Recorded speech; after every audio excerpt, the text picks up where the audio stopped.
Mm-hmm.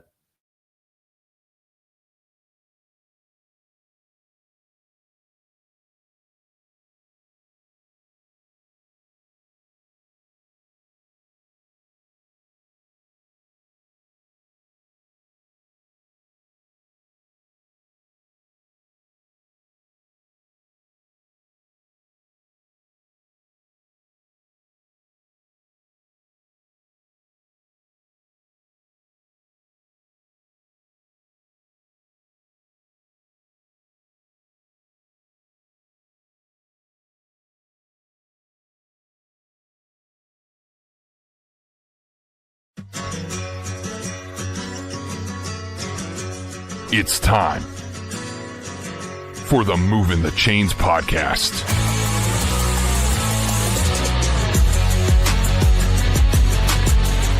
Your home for high school football coverage in the Palmetto State. Every team, every game, every week. And now your hosts, Kevin Thomas and John Epps.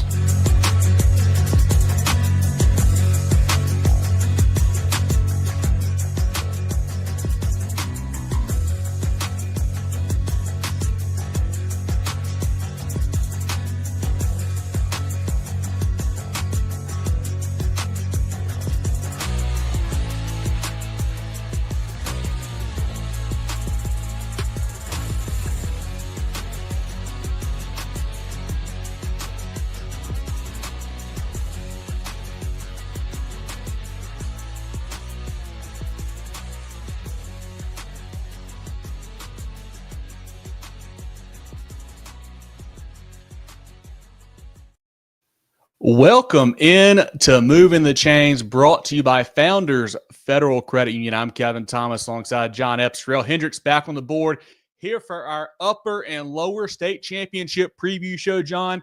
Round 4, if you want to call it that, whatever, man. But this is the big time. Every matchup is huge now all across the state. Yeah, everybody that is here this week deserves to be here. They got I guess everybody last week got to practice on Thanksgiving too. But now everybody's playing December. That's a huge accomplishment in its own right. A lot of teams that we expected to see here, and a couple we didn't.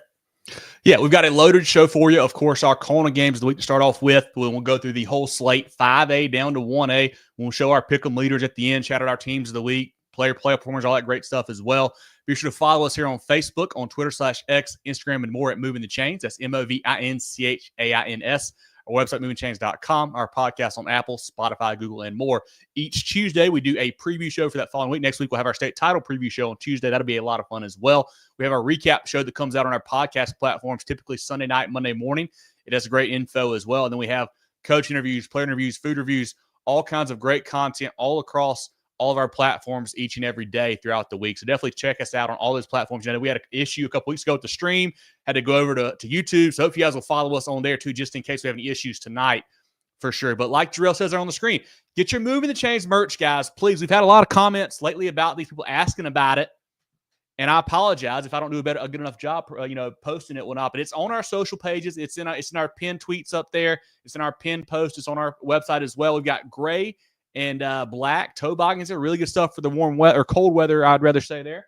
Some great hats, Richardson hats, a gray front with a black back and a gray back. We've got a black one as well with a gray back. Good stuff there. Lots of good hoodies for you. A gray hoodie that I'm holding up here. Big logo on the back, small logo on the front. Then the kind of a white stonish one there that John is wearing today. Also, T-shirts. We've got a black T-shirt here.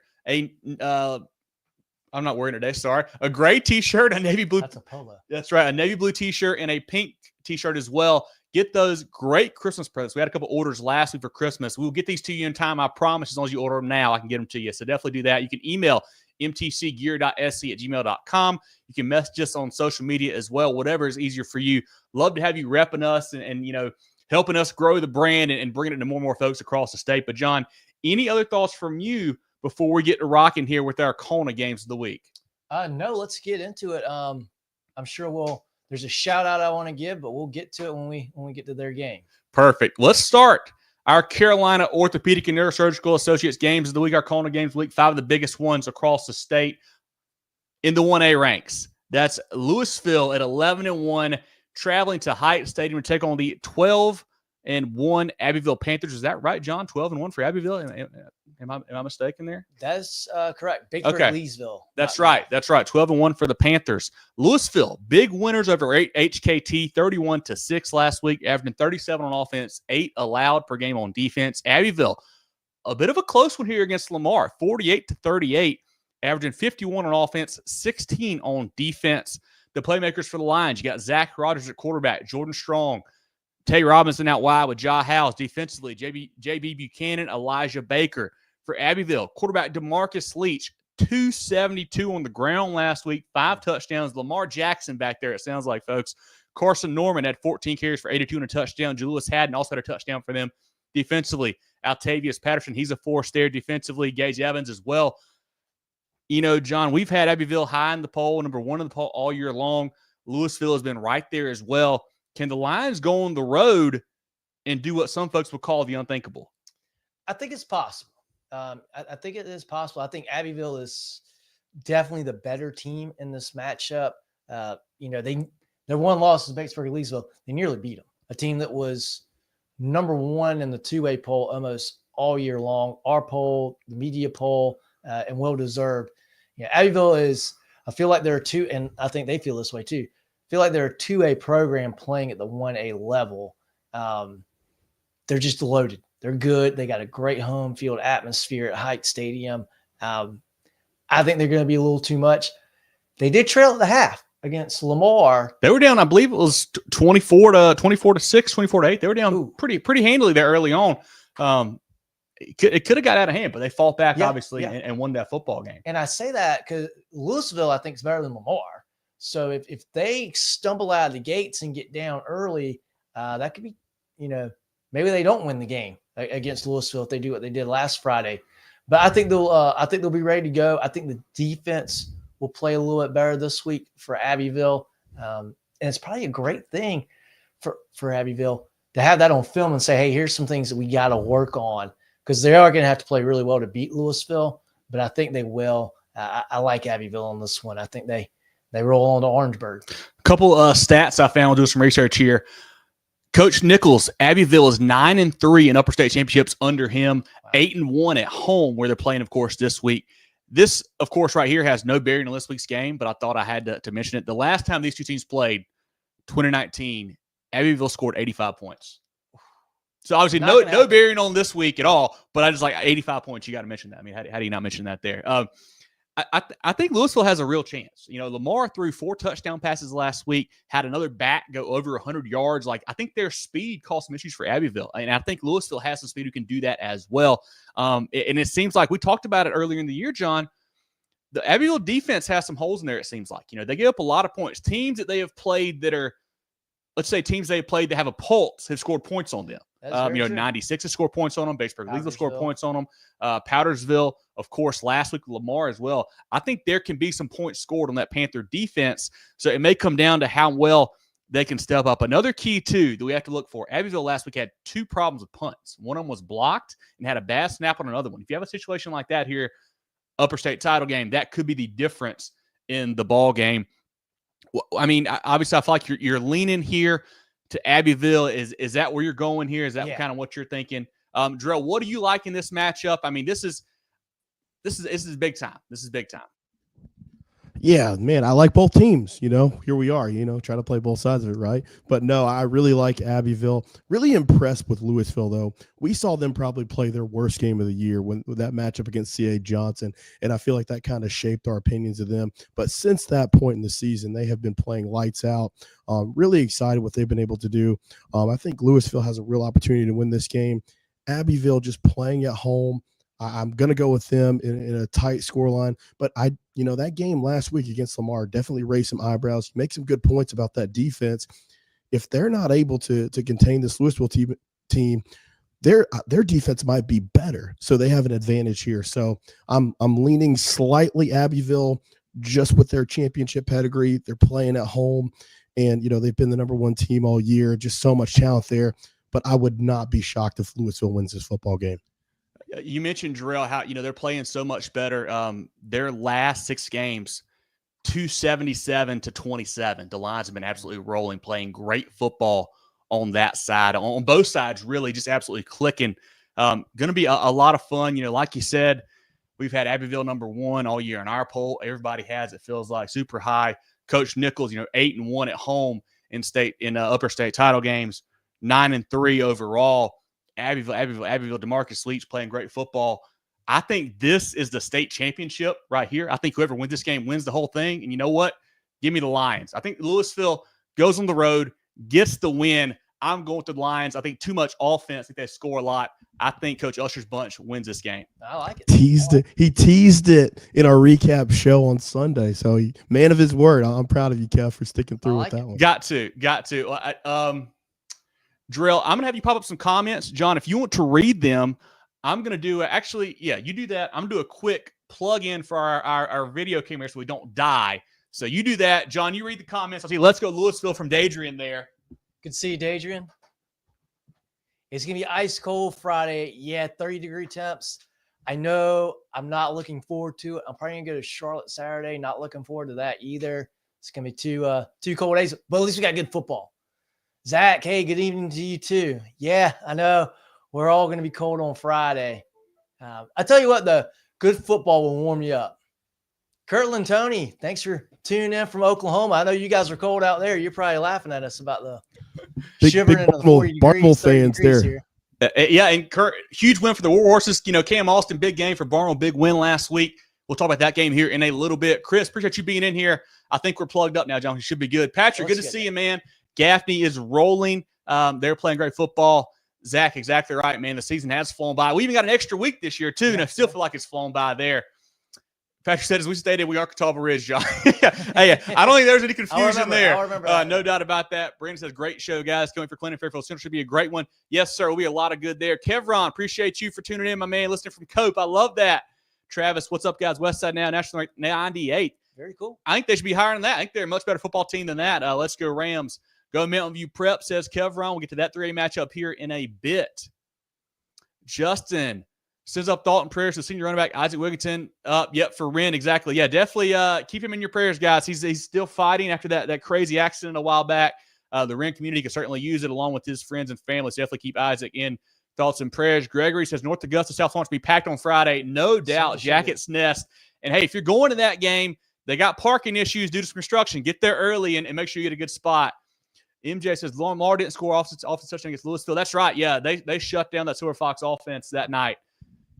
Darius says if defense show up, they'll be in trouble. Yeah, and I think that's the key. I mean, if your defense plays well, you're going to win the football game. If not, it's going to come down to can Lewisville contain DeMarcus Leach, keep him in the pocket, don't let him get outside. But we shall see. JD says hi, Nickel Stadium. Welcome. Bad calls against Lamar. Caught a muff punt to re-kick. Bradley, what's up, fellas? Good to see you, Bradley. Appreciate you joining us. As always, 85. Yeah, that was 2019. That was a different Lewisville bunch. That was pre-Coach Bullware years, pre-Coach Usher years. A while back there for the Lions in that one. That might be a good over or under number. Got that Wi-Fi fix, baby. That's right. Jerel's not using the microwave or the cheese grater this week. That's cool. I love that. Rank me on, says Darius. Hey, exactly right, Darius. Like we said, at this point, everybody's good, man. Doesn't matter where you're ranked in what poll. You got to get on the field and prove it. And it'll be a fun matchup on Friday. Going to Lewisville to win also, Justin. Okay, so it's just me and Justin and Dadrian. I love that. Marquise, too. Oh, the hell. Let's go. We got the whole train. You know what? I'm a little worried now. I got too many picks for Lewisville. I don't know. But they're all saying upset, though. Dadrian had to call me and John out on this one. I love it, Dadrian. I love it. That's all the comments we got right now, guys. Let's go to the next game. Our second CONA game of the week, John. We're going from 1A up to 5A now. An undefeated matchup. The Sumter Gamecocks, 12-0, traveling to take on the Summerville Green Wave, also 12-0. Sumter, a nice win over James Island, a red-hot James Island team, 34-17 last week, averaging 48 on offense, 18 on defense. Summerville, big win over Ridgeview, 49-20, averaging 45 on offense, 20 on defense. These teams have played a lot lately. 2 years ago, they played in the regular season. Sumter won. Playoff, Summerville won. Last year, they played the regular season. Summerville won 47-10. John, two, powerhouse 5A programs here, historic programs, won a lot of football games over the years. Somebody's getting a 1 on their loss column this week. John, who's it going to be? Boy, Summerville should probably win this game, right? They're at home. I think most people would argue they're the better team. I'm going to go with Summerville because they're at home. Once I make my picks for the pick 'em, I might pick Sumter. I do that sometimes. That rushing attack that Sumter has is just so good. Yeah. And, they played extremely good defense in James Island last week. Scored 34 points. That is, I don't know what the numbers are. I don't know who has scored 34 points against James Island in the last 2-3 years. Yeah. Irmo maybe last year, maybe South Florence, I think, with Sellers a couple years back. But it was Sellers. Yeah. No big deal, right? Yeah. I think Sumter's going to be really, really hard to stop. I'm going to go Summerville. I think Summerville, this is the game where they need to be completely locked in. They've got to have, is it Cummings? Jaden Cummings? Jaden Cummings, quarterback. Yep. He's got to have a great game. He's got to have maybe the best game of his season Friday night. But I think they do. They got the home field advantage. They got a great stadium down there in Summerville. They're going to have a packed house. It's going to be a big, big moment for this team, this program. I think we're going to see a shootout between these two teams. I like Summerville to be a little more explosive offensively. And I'm going to take Summerville to be a little bit more explosive than Sumter. Sumter wants to run the ball. They could throw the ball, I think, better than what people want to give them credit for. But their bread and butter is running the ball. I like Summerville's chances of being more explosive in this game. I'm going to give a slight edge to the Green Wave. But this is, if I didn't have to pick this game, I wouldn't.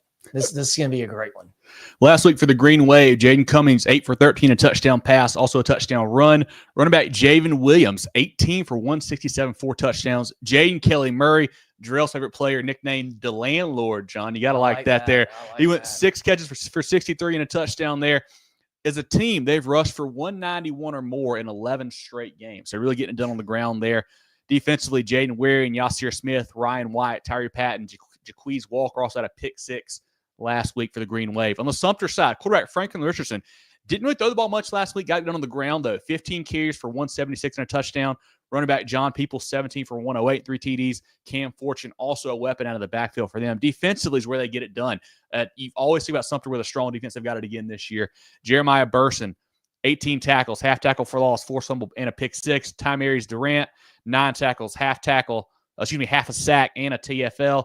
Anthony Addison, the South Carolina commit there, Super 75 guy, 5 tackles, 1.5 tackles for loss, 1.5 sacks. They've got a key guy at every level with Burson, Durant, and Addison. And I think, John, Summerville, very explosive. I think Sumter is more explosive, too, as they have been in years past. Like, they've got a little more speed for sure on that side of the ball, it seems like there. I do worry if they have to throw it, can they throw it? I don't know, because they haven't really been forced to this year. They've been able to just overpower everybody and just, big offensive line and the speed they got in the backfield, they've been able to, take care of that. But if Summerville, who I think has a really good front 7, if they can make them somewhat throw it with Richardson, I think that's going to be a game changer there for that Gamecock offense. Yeah, and Richardson's a little bit of a bruiser himself. But yeah, if you get something out of their game a little bit, and even if, I don't know that the Summerville defense necessarily going to completely put out Sumter. I think it's going to be a pretty high scoring game. I think they're both going to be in the 30s or 40s. But I think you could put a little bit of pressure on Sumter, especially if you can get a lead. It doesn't have to be, I'm not saying you got to score first or you have to have the lead at halftime, but if you can have the lead and if it's kind of a back and forth game, but you're the one holding the lead in the second half, I think you put a little bit of pressure. Obviously, you're going to put pressure on the other team, but I think you put a little bit of pressure on Sumter to be able to throw the ball a little bit, because you may get in a situation where, hey, you're down a score with, 2 minutes left. And, then you might get a little bit out of your comfort zone where you feel like you got to throw the ball a little bit. We've seen teams do it, all the time where a high scoring game, you get a little bit out of your comfort zone. I keep going back to Camden and Daniel. They've had some great state championship games. Camden scored a lot of points, but they've had to throw the ball when they typically want to run the ball, Mhm. and you get them out of their comfort zone. You press a little bit, you make a mistake. And I think this is going to certainly be one of those games where if one of these two teams makes a big mistake, a big turnover late, that could be the difference, that one play, because I think they are that evenly matched up and that equally talented too. Yeah. Super excited to see. So that front seven against that Summerville rush or against the Sumter rush attack will be a lot of fun. I think I trust Jaden Cummings throwing the ball a little bit more. I do Richardson. Yes. I guess I'm going to go Summerville. Summerville at home too, I think is tough to bet against. I'm going to go with the Green Wave. Jerel, what do you like in this matchup? I mean, I really do not feel great about that pick, but I'm going Summerville because they're at home, I think. Makes me happy I get to pick against both of you this time. I'm going Sumter. Love style of play here. That's why I'm going with them. They like their physical team. They like to run the ball, and they play great defense. I think that's what you have to do really in the playoffs. That's the only reason why I'm going Green Wave. They're back. I mean, that is so cool to see this Summerville team do that. You guys do mention that's another one of the indicators I like in the playoffs is home field advantage, and that is one of the toughest places to play. But I still like Sumter to go in there, win this football game. And my last remark, I'm pretty happy about the 5A splitting up this year because we get matchups like this, in the this could be potentially a third or second round game, in different years, and we get more matchups like this. So I'm really excited about it. But give me the Gamecocks in this one. I love it. And Jerel, while you're putting up the comments, I do want to shout out Summerville alum Yannick Smith, East Carolina. I don't know if you guys saw it. Big touchdown catch Saturday and had maybe the celebration of the year. Kind of gets hit late, does a little between legs crossover, and shoots the fadeaway onto the defender. Man, just a great celebration after a big touchdown for the Pirates there. Really cool to see. He's having a great freshman year for the Pirates. Summerville versus Sumter should be interesting. A lot to tell who's what in lower bracket. Right, exactly right, Jeffrey. I mean, at this point, the winner of this, you think has to probably be the favorite. You would think to move on. Obviously, they are. The winner does move on. Yeah. Chris says he likes Sumter. Brad says he thinks Summerville's bringing that Green Wave back. Yeah, Coach Rafferty's done a fantastic job there, kind of building that program back up. They had some down years after the Coach McKissick year, so we shall see. Marquis, Sumter will cause problems. They can control the clock. It's sort of off the field. For sure. Great point there. If they can get that run game going and just kind of milk it a little bit, then at that point you make Summerville press a little bit and see how that shakes out. Yep, same point there, Jeffrey. Good thing. Chris said Summerville's hard to beat at home. How good can a defense play? Justin says Sumter was in a dogfight. Ooh, a little bit low scoring. Okay. Sumter to win, says Jim. Got some random comments coming up now. Sure. Put them up there if you want to. Hold on. Yeah. Here we go. Got some new ones in. Jeffrey went to Sumter to be tight either way. These two have played a lot of close games. Obviously, last year not so close, but they have played titles in the past. Summerville struggles stopping the run. Sumter by 2 scores or more, says David and Tony. Okay. Interesting. Tinky said she's got to get us to Big Cross. Hey, they got the home game against Lakeview this week. Should be a good one down there in the 1A really lower state ranks. Big Cross. Travis had moved MVP to BSU versus Hillcrest. Exactly. Yeah, that game is played at Hillcrest. We'll get to that in a little bit due to some capacity questions to make sure you have enough. They are playing there in the 3A upper state. Brad Runner says it'll be a good game. Let's go Sumter. Certainly will be a good one, man. 2 powerhouse 5A programs there. Let's keep rolling, guys. Our third CONA game of the week, a 4A battle in the lower state. South Florence, the Bruins, they are alive and kicking, John, at 10-3. Traveling to the Jackass Nest, North Augusta, 12-1. South Florence avenged an earlier loss to Hartsville in a big way last week, 49-21 over the Red Foxes. North Augusta, they rolled over Gilbert, whom they'd already beaten. They scored 63 points, give up 14 in the playoffs. The Yellow Jackets averaging 40 on offense in the season, 14 allowed on defense. South Florence, 42 on offense, 23 on defense, John. South Florence, we were all really high on them coming into the season. I think we all had them, hey, Coach Marlowe's built a big program, got a lot of studs coming back. They took their lumps early on, played teams like Summerville, like a Fort Dorchester, like a Northwestern. They got beat pretty handily a couple times there. We thought, maybe not as good. We'll see. And then they go to Hartsville in the region play, and they get hammered there as well. I'm like, you know what? Maybe this isn't the same South Florence team. I don't know what to make of it. But now it feels like in the playoffs, they have really come alive, man. They hammered a pretty good Hilton Head Island team 2 weeks ago, a team that I think was allowing 14 points per game. We scored 56 on them. They go on the road to Hartsville. You blink, they're up 27-0 in the first quarter. You're like, whoa, man, this team is legit. I think Coach Marlowe and that hard-nosed physical offense and defense seems to be back and clicking on all cylinders for the Bruins. Yeah, what I've been so impressed with is the offense. We thought, ever since Sellers left, the last 2 years, we're like, well, they struggle throwing the football. They're not struggling scoring points right now. And that redemption game against Hartsville last week says a lot because Hartsville beat them. That wasn't there's a late turnovers, bad officiating. No, they got beat. And then they flipped the script last Friday and they beat up on Hartsville. That's big time. And North Augusta's at home. I think North Augusta, and I'll admit it, I think they're probably better than what I give them credit for and what I think they are. So I'm going with South Florence. I think South Florence I think they are a more complete group, very well coached, playing with a ton of confidence now because they did not play great at the beginning of the season.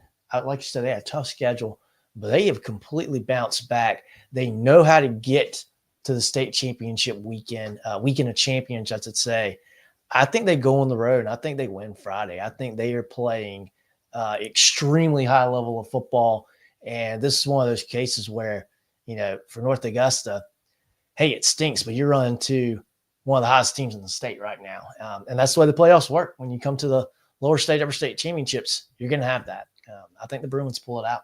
Yeah, for the Bruins, quarterback Messiah Jackson is really mature for them. Last week, 5 for 8, $170 passing, 4 touchdowns, 19 carries for 76 on the ground, 2 more touchdowns, 6 TDs in a round 3 playoff game is pretty impressive there. They got a 3-headed monster in the backfield. Last week, Zion Gilbert, 19 for 169. Trey Leonard's been a stud all year long. And then Jaden Sellers had 133 total yards receiving and rushing for 2 touchdowns last week. They ran for 377 as a team. Got it done on the ground against a good Hartsville squad there. Receiver, Lennox Valerie, 3 for 111 and 3 touchdowns. Defensively, Amari Adams up front, the Clemson commit, 4 tackles, a TFL, a sack. Terry Gordon, 6 tackles, 2 TFLs, a sack. Willie Kennedy, 6 tackles, 2 TFLs. Warnell Prue, 5 tackles, 2 TFLs. Cameron Coe, 6 tackles. Amari Reeves, 4 tackles and a pick for them. Leonard and Gilbert, John, I saw this, are both over 1,000 yards rushing in the backfield. And that's with Sellers also getting a ton of carries lately as well. So a lot of good offensive options there for the Bruins. On North Augusta's side, Corey Tillman last week, 2 touchdown runs. Michael Doe, 4 TD runs in a playoff game. Receivers, Connor Brown has been a big-time playmaker for them. He got injured early in the year, came back and made some big-time plays outside for them. Malcolm Gaston up front leads that group. Defensively, Alex Powell, DeAndre Baskett, Dante Bell all playing well. Ty Burke, Justin Jackson, both had picks last week. They caused 3 turnovers to a red-hot Gilbert team that had scored some points against a pretty Bishop England team the week before there. The key for me, John, and I think you kind of mentioned there, I think we talk about North Augusta a bunch in their offense with Tillman so explosive and Doe so explosive. They can take it to the house from anywhere on the field. I don't think we've given the North Augusta defense enough credit. The most points allowed in the game this year is 28, and that was a one-off there. Honestly, they allowed 20. That was a game still they won, I think, 56-28, so it wasn't even a close ball game there. They are playing great on both sides of the football. They're trying to get to their first state title game since 1989. Wow. Coach Bush's bunch is playing great on both sides of the football. So is Coach Marlowe's. You have to be at this point in the season, of course, to get to that point.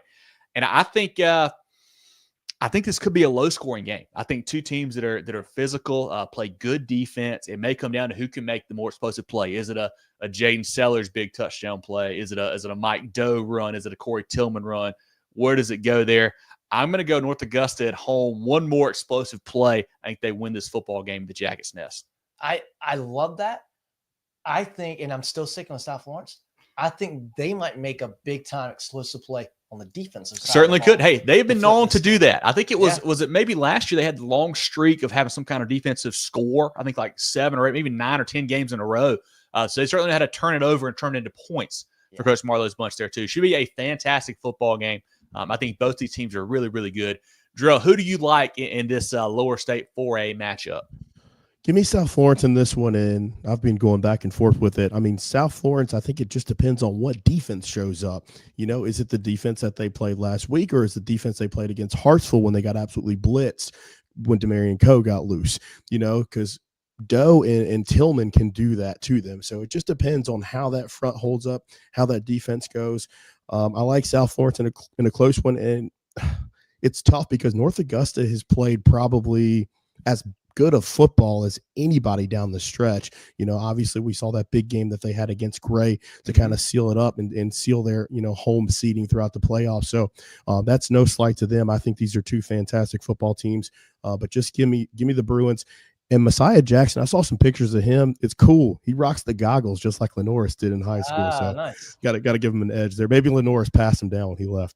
I love, and another, key point too here that I don't know how much is a factor, but it has to be a little bit, you would think, is that you mentioned it, John. South Florence, I mean, they've been there. Last year, lower state title winners, lost in the state title game 2 years ago, won the state title. 3 years ago, I believe they lost in round 3. So they've got a lot of kids who have, played in really big football games at this level. North Augusta has not had this type of run now for a while, but they've got a bunch of guys who have, leadership qualities who have played a lot of football. Tillman and Doe are, multi-year starters there. So is Brown as well. So I think that the experience does matter so much for South Florence. That could be a big factor on Friday, but I'm looking forward to this one, man. I think it should be a slugfest down there. Dion says North Augusta 45-35. Malcolm says, let's go North. We got South Florence Northern preparing for this game. Yeah, exactly right. You play a tough non-region like they did with Fort D and Summerville and Northwestern. You certainly get ready for this game. Better team now. Jeffrey says South Florence.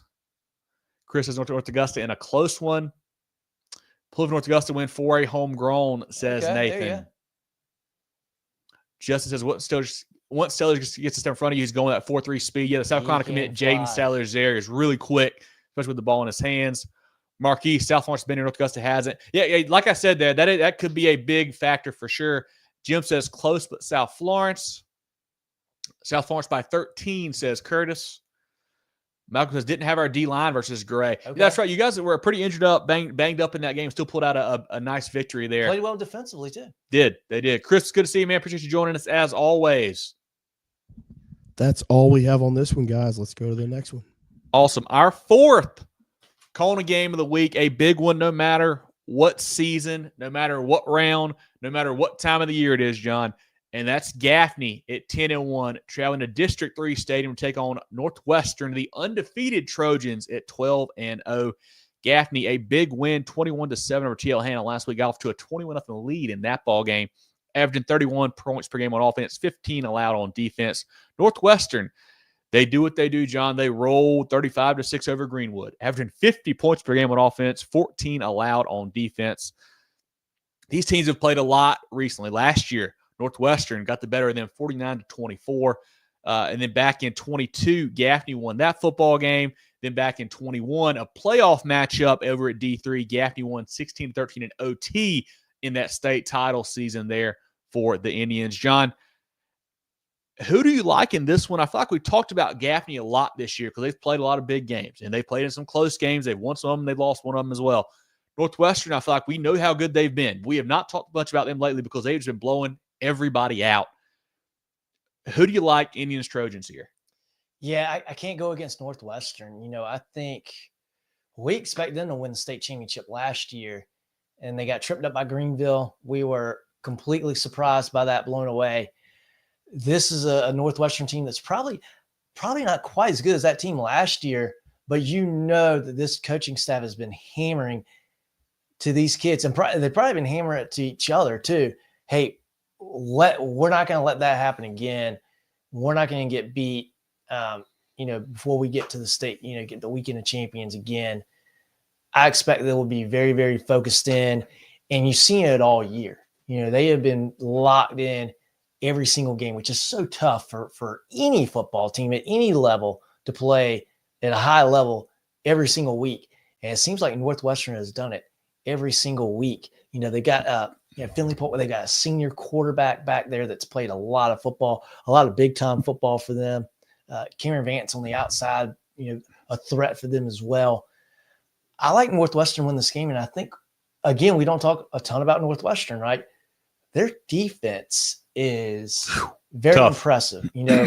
I got to see South Pointe play Friday, and we'll talk about South Pointe here in a second, but they gave up 14 points to the Stallions. To hold a team with that kind of talent and that kind of speed is really impressive. I think Gaffney certainly has a chance to win this game. Certainly got a chance. They're very, very talented, very athletic. But I think Northwestern, they're flat out better. This game is in Rock Hill.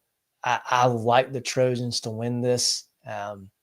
Would not be surprised if Gaffney wins. These are the kind of games Gaffney wins, right? But I like Northwestern. I think they're just too good. They're just too good. Gaffney last week, quarterback Javon Gilmore, 11 for 21, 113, 3 touchdowns through the air. Running back Jay McDowell getting healthier and healthier, 17 for 121. Jamarcus Smith, he's had a great season, John. 2 games, 100-plus rushing, 6 games, 100-plus receiving. So getting it done through the air and on the ground for them. Shane Davis, another big weapon outside. Offensively, Shed Surratt playing both sides of the line, who's been big for them. He had a big game on the defense for them. He had 5 tackles, 2 TFLs last week against that TL Hannah rush offense. Really cool to see him getting it done on both lines there for the Indians. Defensively, Andrew Roop, of course, is a big-time playmaker, 5 tackles last week. Josh Corey, 5 tackles, 2 TFLs. Zion Ratchford, 11 tackles as well. He's been a big-time playmaker for Coach Jones's bunch. Northwestern side, quarterback Finley Polk, 22 for 34, 244, 2 touchdowns, and a rush touchdown last week. A big key for them, I think, is running back Zymir Gordon-Miles. He's really come along this year, a kid that kind of changed positions, moved from, I believe, secondary up to that running back spot this year. He's really gotten better and better, went 11 for 75 and a touchdown last week. So many receivers. Jaden Nichols, 9 for 105 and a touchdown. Daniel Caldwell, a touchdown. Cam Vance is leading them in receiving yards per game there, along with Tadarian Knox, a big-time playmaker for them. Defensively, defensive lineman Mason Greer, 7 tackles, 3 TFLs. Another big defensive lineman, Andre Pickett, 6 tackles. DB Tamarian Watkins, 7 tackles. He's getting offers from everybody right now. He's a junior. Then Will Massey on the linebacker spot, 7 tackles and a TFL.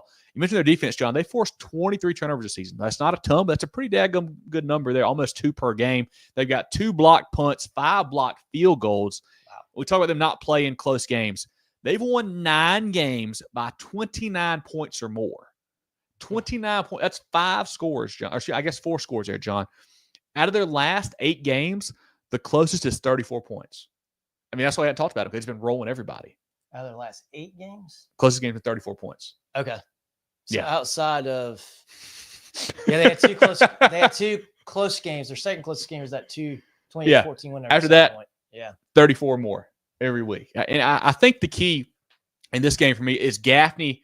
Can they turn it into kind of a grinded out type game, where it's maybe a little bit sloppy, you get a lot of run game, maybe some big hits, some missed plays, it kind of keeps it low scoring. I don't think you're going to outscore Northwestern. I don't think you're going to. You got to kind of grind it out, make it that type of football game.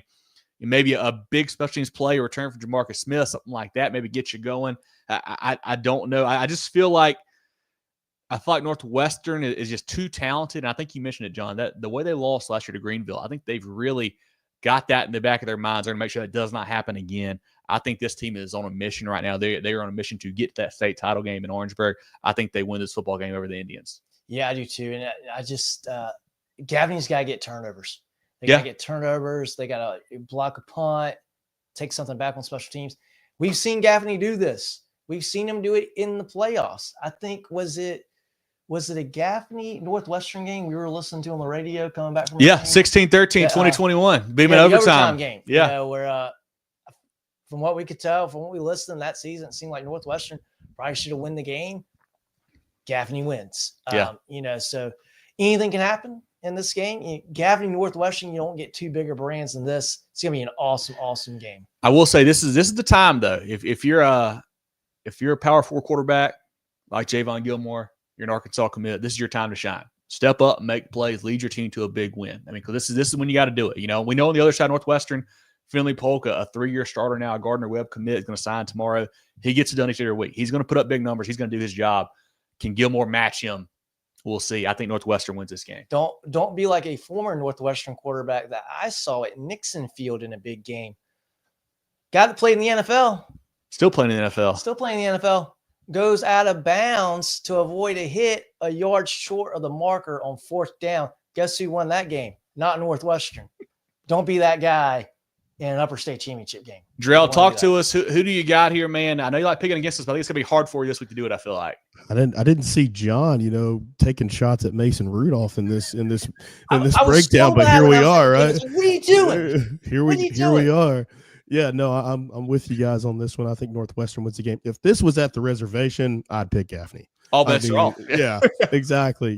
Can Andrew Roop channel his inner Landon Bullock here and make something happen where like they score on defense or they score on special teams? But flat out, I think Northwestern's the better team. No, I'm not betting a hat on this game because Gaffney's involved, and that's always scary. But it should be a lot of fun. I think Northwestern wins this by a couple scores. They've just been rolling this year, and I think they're destined to do so. I think Finley Polk's going to be able to maybe cap off a career, with a state title this year. But I think they at least advance to Orangeburg after this one. And I will say, luckily for Gaffney, no more Turbo Richard, so don't have to worry about him because I know he caused him quite the issues last year in that ball game. But he's causing issues in the ACC now. That's right, Jerel. What kind of comments do I know? We got some folks who are fans of both squads, and this one probably here tuning in. Patrick says, "Boo, John."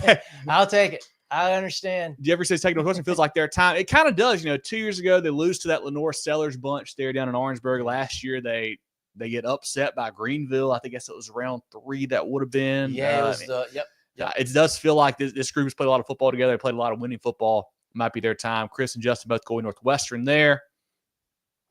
Defense playing stingy, says Patrick. It certainly is. And I don't expect Northwestern to score 50. I will say that. But, yeah, I think you're going to have to hold them pretty tight there. DBs are small. Can they cover JR, Shane, and Chaz Smith? We'll find out. I like that D-line for Northwestern a lot too. They can probably heat up. I think Massey and those bunch, I think they'll be able to stop the run. I think the pass game is going to be the key for Gaffney. I'm worried about Gilmore, honestly. Yeah. Leonard Northwestern doesn't play anybody good. Play Rockville area schools. Gaffney 21, Northwestern 3.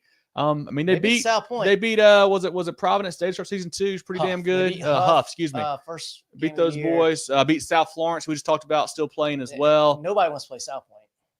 Patrick, and all comes in Friday night. Jones beating his blag with being his last game, not going into that fight. Yeah, exactly. Dan Jones. The boys want to win it for him and for Boo Boo as well. So Gaffney's playing with a lot of emotion on their side too. So certainly should be a fun matchup over there at D3 on Friday night. Let's put a bow on this one and move on, guys. Our 5th CONA game of the week, a 4A heavyweight matchup, John. South Pointe the Stallions at 11-2, traveling to take on the undefeated and defending 4A state champion Westside Rams, 12-0 there for Coach Lane's bunch. South Pointe, the big win over Daniel, 49-35 last week, ended Daniel's 37-game home winning streak. They're averaging 50 points per game on offense, 12 allowed on defense. Westside rolled over Camden. We got some hate for that game last week. Apparently, I guess we wrote off Camden too early, but I guess we were right. That game was not close. It was over in the first quarter. Westside wins 49-7 with 35-0 in the first period. So I don't know why people were coming at us for that one because that was easy to call there. We felt like they're averaging 50 on offense, 16 on defense. For South Pointe, quarterback Cam McMillan, 15 for 24, 109 in a touchdown. But the star across the whole state probably here, Mason Pickett Hicks goes 34 carries for 486 and 6 touchdowns, believed to be the state record. I think they don't confirm this up to after the season's over, but I think that's going to be a state record there. He has now rushed for 2 touchdowns or more in 8 straight games. Receivers Dalen Duncan and S.J. Young. Young had a TD last week. Tight end Jordan Collins up front, led by Anthony Baxter, Victor Gore. Defensively, Daquan Evans, 9 tackles, a TFL. R.J. Buford, Miles Wilson, 4 tackles, 2 TFLs. Jazavian Kearns, the South Carolina commit there all over the field.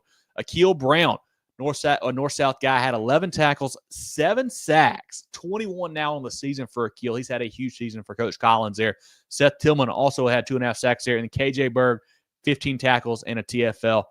John, you saw this South Pointe team firsthand last week. You saw how explosive they are. You saw what they got on both sides of the football. Westside has seemed unbeatable for a lot of the season after they got through some of those non-region games early on. The South Pointe, what do you like? These are 2 such good football teams, man. These teams are next level, it feels like. Yeah, I look at Westside's schedule, and they've been awesome. I saw them play BHP earlier this year too. I know Creekside's a great Georgia program. It's hard for me to compare them with in-state programs. I just don't know enough. But so take Creekside out of this. This will be the toughest team that Westside will play this year. And yes, if they win Friday and go to Orangeburg, this will be the best team they play all year. South Pointe is incredible. And I said it last week, South Pointe will beat Daniel if they don't get in their own way. They tried a couple times. They tried. They had some bad penalties. a lot of penalties is what they had. They had some bad things from that point of view, but they didn't let it get in the way of winning the game. And what I was impressed with South Pointe is I think they're similar with Westside because they're extremely talented with Currents, McMillan, explosive Pickett too. Hicks. On Westside, you got Bomar, Weaver, Cutter Woods. You got all that star power on both sides. But South Pointe, they did the little things. They had some penalties, but they did a lot of little things extremely well against Daniel, a team that doesn't beat themselves. You have to go out and beat them. Secondary play for South Pointe, they were incredible. The plays that Daniel made downfield was a bad matchup. It's hard to guard a guy as big as Jason Bish. It's just tough to do. It's hard to guard a perfect pass. Carter Woods can do that. But they've got the talent. They played very good coverage in the secondary. They played very good on the defensive line. They tackled pretty well. A couple missed tackles, but they tackled pretty well. Special teams, they did pretty well. Offensively, the story of this game, Mason Pickett Hicks, obviously with the 486, he couldn't have done that if his wide receivers didn't block how they blocked. It was incredible, the blocking performance that I saw from those wide receivers on the outside for South Pointe. That was absolutely incredible. I think South Pointe wins this game. They're at home too. I think It's at Westside. Oh, it's at Westside. At Westside. I was thinking it was at South Pointe. No, it's at Westside. Okay. Ooh. We just threw John for a loop mid-segment. Oh boy. Oh man. I'm still gonna go South Pointe. I like them. I think they're playing really good football in this Westside team. I've thought in the back of my head. I feel like there's going to be a game where it doesn't all click together, and emotions are going to get to them. I think that could be this game. That's what I'm going with. It sounds crazy. It might be crazy. Westside might win by 21, but I think this South Pointe team, again, like I said earlier, with South Florence, South Pointe, one of the hottest teams in the state, maybe the hottest team in the state right now. They're playing incredible football. I think South Pointe wins this game, and I think we see an absolute shootout. I think we're talking a basketball type score on Friday night. This is going to be a really, really fun game to be at. Westside quarterback Cutter Woods last week, 6 for 9, 142, 4 touchdowns, also 61 yards rushing. People forget he can move around a little bit. He's quick. He can run with the football. Running back DB Sherrod Richardson's a stud there. Obviously, receiver DB Camarius Bowmore had 2 touchdowns and a pick last week. Armani Weaver had a touchdown catch. Drayson Evans stepped up big, 2 rush touchdowns and a touchdown catch for them. Kind of an unsung hero there at the receiver spot for them. Defensively, RJ Livingston, 2 tackles, a TFL, fumble recovery. Jalen Hall, 10 tackles. Jackson, Jamison, Wilson, 4 and 6 tackles respectively there. Special teams, John, super dangerous, as you know. I mean, they've got the speed to take any kick to the house. Same thing with the pick. If they get a turnover, they can house that quite easily. They're very good at turning defense into offense, it seems like. They've won 10 games this year by 22 points or more. They've scored 30 or more in every football game. So they have not been stopped yet. I think you're right. I think it's kind of a shootout here. I think, Daniel, you mentioned they had some success with Bish, which I don't know if Westside has that big-bodied receiver like a Bish there. But they got some dang good ones. They got the speedy guys with Evans and Bomar and Weaver for sure. And Cutter is one of the best slinging that football back there, man. Westside has won 26 games in a row dating back to last year. Only lost to the BHP at the beginning of last season. Coach Lane's bunch is on quite a roll. You mentioned some mismatches there for Daniel as well. That's how they got the completions to Bish. Coach Lane's one of the best scheming it up. I think he's going to – if there's a mismatch for Westside to find, he will find it. He will have a play for it. I think it comes down to really – who can make a stop? And it's going to be crazy for me to say this. When you look at the history of these two teams and the defense of these two teams, I'm going to think Westside makes a stop, and I think they win this football game at home. But I think we're looking at a high-scoring game, lots of big plays. Pickett Hicks, a lot of big runs. Bomar Weaver, big catches. Richardson, big runs as well. I think we're seeing explosive football all night long, but I think Westside makes one more stop. I think they win this football game at home. I think I certainly see that happening, and I'm just going off of crazy thoughts in my head.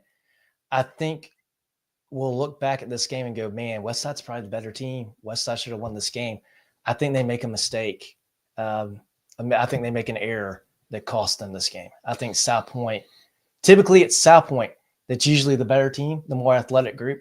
that gets beat by penalties or, makes some, a mental error that costs them the game. I've seen him do it in Gaffney. This team is playing a lot different right now. And that's my reasoning. It's not great reasoning. It's not great logic. That's just what's going on in my head. Yeah, I think both teams are great. I mean, I think either one of these teams are deserving of winning a state title. They're that good at football teams, no doubt. I think they're both super good. Jerel, who do you like in this one? And one thing I want to say while you're coming in here is that at some point, if you're Westside, does the hype and the expectations that you've had all year long to repeat and be number one, does that ever bother you at all? I don't know. I mean, maybe if you're South Pointe, obviously you're not playing with house money because these kids, this is their last time to play football. So I wouldn't say it's your house money. But on the flip side, does Westside ever feel that pressure? I don't know. They've got to, right? I mean, 26 in a row, trying to repeat his state titles. I mean, we saw it last year in Orangeburg. We saw South Florence do a similar thing. They had won 29 in a row. They're trying to repeat. It's tough to win that many football games in a row. I don't think either one of you are crazy for going back and forth with this game because I was doing it the whole time y'all were talking. Westside, I mean, consensus number one, very deserving. Again, 26-game winning streak. We know about all the players.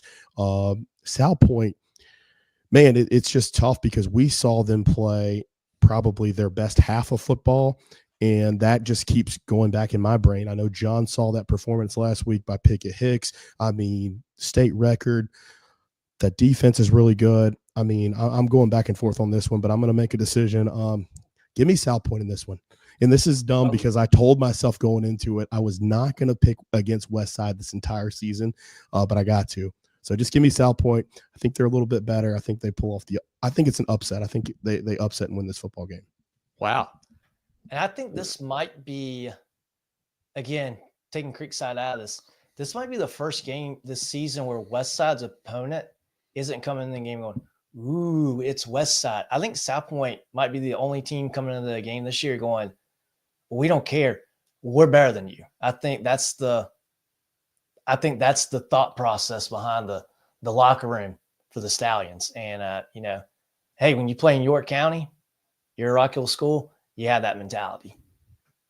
Yeah, both programs expect to win for sure. Vincent says he's got Westside. Patrick says Westside as well. Chris says Westside. Roquez says Westside. Big Westside. Brad says Westside probably take on every top team in the state. I think South Pointe could too. Brandon says South Pointe's a great team. Nobody says it's going to beat Westside. Zach says keep Westside offense off the field. You got a chance. Chosen says Westside 31-17. I think we're going to see more points than that in this one, but we shall see. Dion says Westside. Westside by 21, says Dion. Whoa. Vincent says Westside by 2 touchdowns. South Pointe too many studs on defense, says Ezekiel. Brandon says he would take Westside over Dutch Fort. Okay, Brandon. Nathan says seen them both. South Pointe wins. David and Tony says South Pointe going to hate mail, but Stallion shocked the world, says Marquise. Hey, me and you both, Marquise. Man, South Pointe says Frankie. I tell you what, we're getting a lot of picks on both sides. I love this, man. This is that makes me know it's a tight game. I don't feel bad for picking one way or the other. That's for sure. Anything else, Jerel, on that one? We got one more. Jim's got a late one in there. Got another South Pointe pick. So it's pretty even. Jim. Pretty even. It seems like it. It seems like it. But yeah, that's all that we have on this one. Perfect. Once again, our CONA games of the week. If you ever miss them, you can go back when the show's over. They'll be at the beginning. You can go back and check them. I'll put the timestamps in there. You know exactly where to click and watch that. But once again, our games of the week, Lewisville at Abbeville. I do have a quick update from a follower as well. Only loss for Lewisville. Fairfield Central is in the Upper State Championship. That's right. 11-1. Not a bad loss at all right there to that Griffins. That Lions team, and a team that I'm picking to win this week. Go Lions. It'll be a lot of fun. We had, once again, CONA games like Lewisville, Abbeville, Sumter, Summerville, Gaffney Northwestern, South Pointe, Westside, and South Florence and North Augusta. Jerel.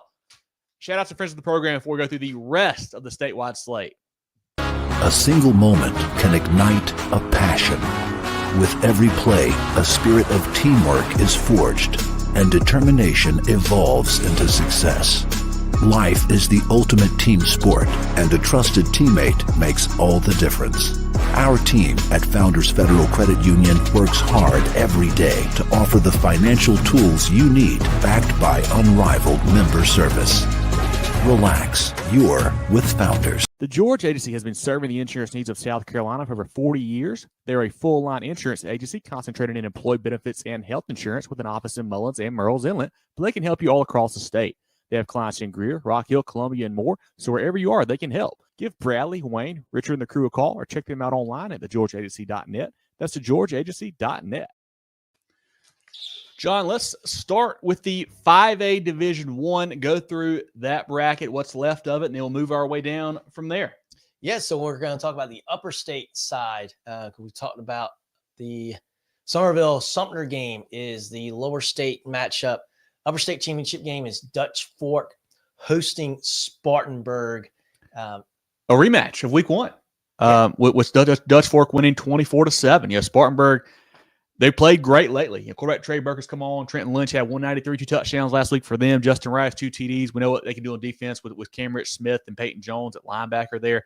Coach Hodges' bunch is playing great football. But I think the problem is Dutch Fork has also gotten better. I think, Ethan Offing's playing great football. Last week, they ran for 330 with Maurice Anderson going for 152 and 2 touchdowns. Defensively, they've got 5 shutouts in the season, have not allowed more than 14 points all year long. And it's going to take more than 14 to beat them. I'm going to tell you that right now. If you're not holding them under 14, I don't think. Their first matchup, Offing and Bickley had big games. I just don't know what you do against Dutch Fork. I mean, they are so good on both sides of the ball. The offensive line's playing great. Defense always plays great. I don't know how you beat them. I think Dutch Fork wins again. I think so, too. I think it's a pretty low-scoring game again. Spartanburg is playing better. I think it's a slightly closer game than 24-7. I think maybe a 10-point, 14-point. I could see 21-10 is my guess we see here.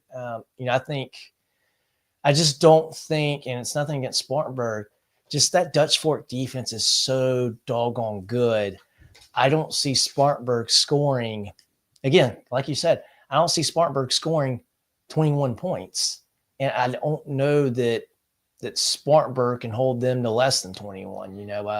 I think it's going to be pretty close to all that. I think, Spartanburg will score. I think they'll find a way to get in the end zone at least once or twice. I think that's it. And, I think Dutch Fork will find a way to score 21, 24, 28 points. I think we're going to see a game that Dutch Fork pretty much controls. And, what a luxury to have. You feel like if you can score 17 points, you're going to win the game. Yeah. Yeah, it's been super fun to see the development of Ethan Offing. Last year kind of got thrown into the fire there with John Hunt gets banged up. Offing steps in, plays some good football here and there, had some ups and downs.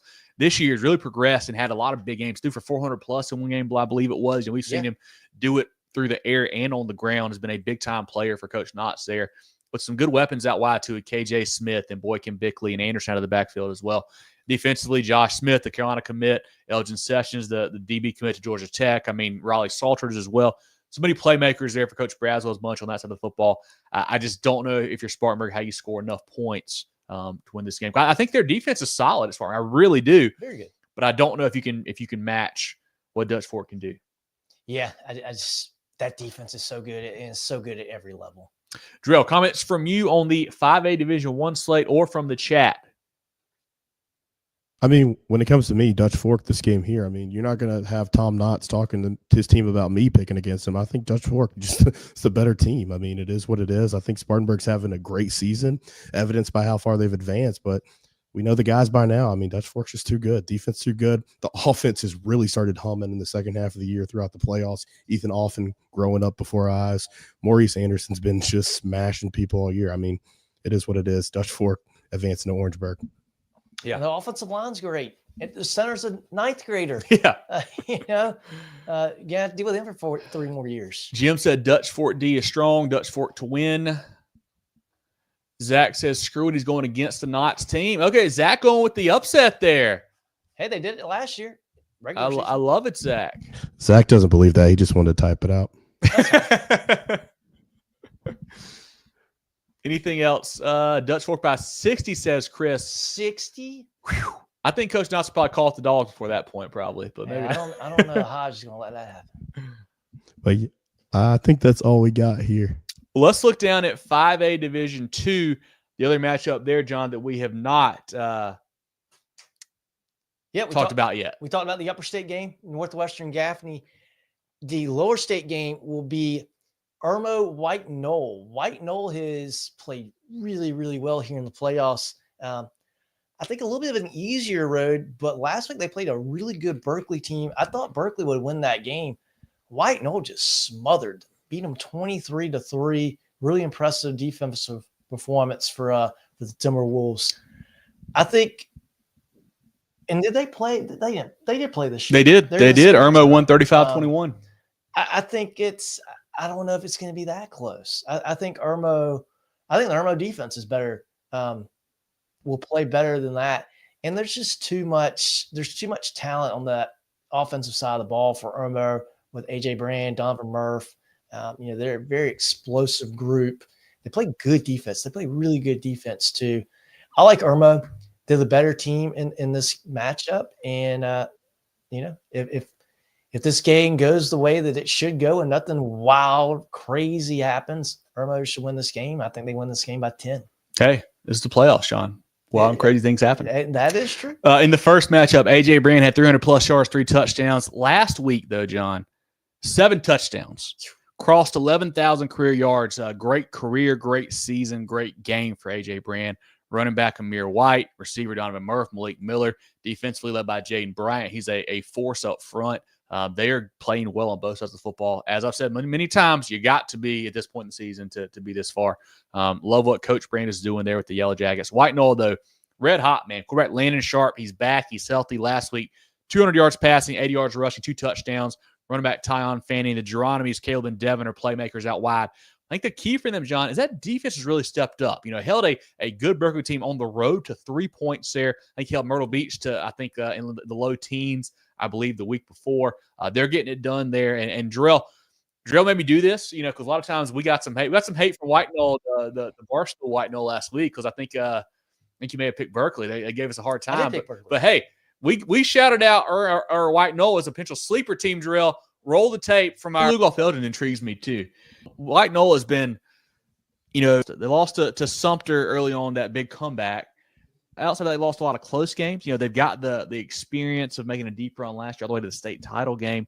Quarterback Landon Sharp was out last week, should be back. I think I'll tease my sleeper here. I think if White Knoll can beat Lugoff Elgin, they've got a chance to make a very nice run. I think that bottom portion of lower state, I think somebody can get hot, a team you don't expect, and win some ball games down there. See, we love White Knoll. We called it. We saw it coming there. So give us some props there. Come on, Timberwolves. We've been on you guys. We knew it was coming. We saw it coming, Jerel. Yeah, and I made Kevin clip that because he did. I mean, he called that one too. Then they have made a run. I mean, I think this is a very good team. I want to give a big shout out to Coach Pelham. I mean, after last year's run, they could have, kind of shrunk after losing a state title game against a team in Dutch Fork that they had beat during the regular season. And, they lost some key players, especially on the defensive side. But they bounced back again, and here they are still in the mix. Unfortunately, I think this Irmo team is destined to go to Orangeburg here.